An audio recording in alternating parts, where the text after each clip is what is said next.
is all powerful. Who He is pure. Who He is holy. Who He is righteous. Who He is kind. Who He is love. And that is inside of us. And that force, that principle, that whatever you want to call it, that is just inside of you waiting to just burst out. It's pushing to come out of you. That's because that's where it is. It's inside of you. That's what the message of the crucified life is all about. Because Jesus did not die on the cross just for us to go, oh, thank you, Lord, for dying and forgiving me of all my nasty stuff I've done. And I really appreciate that. I'll see you in heaven one day. He died on the cross in order that He could pour out His life into us. When his disciples when He was on His way to Jerusalem with His disciples, some people came and they started asking His disciples some questions. And in John 12, Jesus made this statement. He said, the hour has come for the Son of Man. And He says, unless a grain of wheat falls into the ground and dies, it remains alone. Right? You heard that verse? John chapter 12, verse 20. It says, but if it dies, it will bear much fruit. Right? In this simple little statement, Jesus is telling us something. He's talking about a seed going into the ground. Now, what do we know about a seed? Anybody ever held a seed in your hand? Natasha, you ever held a seed in your hand? What's it like?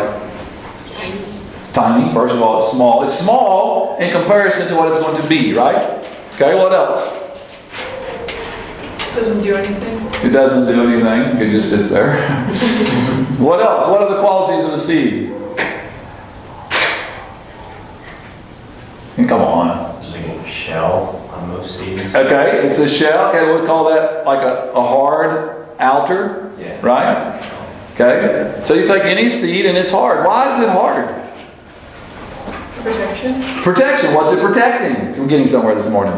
It's potential. Sorry? It's potential. What is its potential? What do we call that? Plant. Huh? Plant. A plant. Okay, that's the outcome. The potential is the life inside of it. So there's life inside every seed. And it's protected by a hard shell because why? Because life is precious. But what needs to happen in order for that life to come out?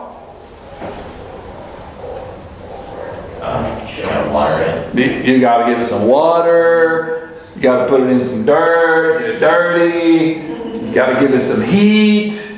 Okay?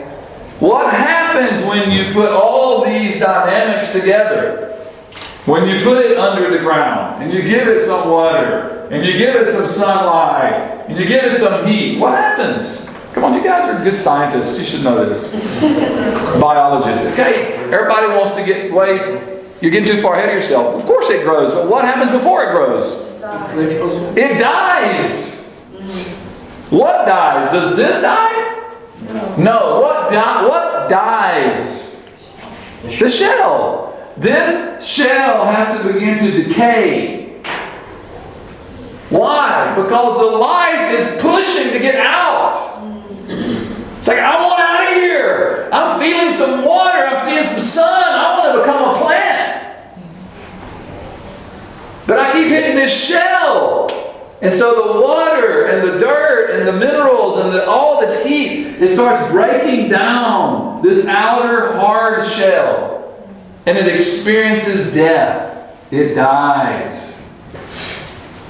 And if it dies, then the life comes out and bears fruit.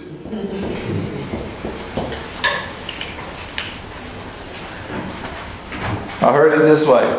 You can count the number of seeds in an apple. Pretty easy. Cut an apple open, get all the seeds out. 6, 7 seeds. But who can count the number of apples in a seed? Only God. What is the potential of the life inside? Only God knows that.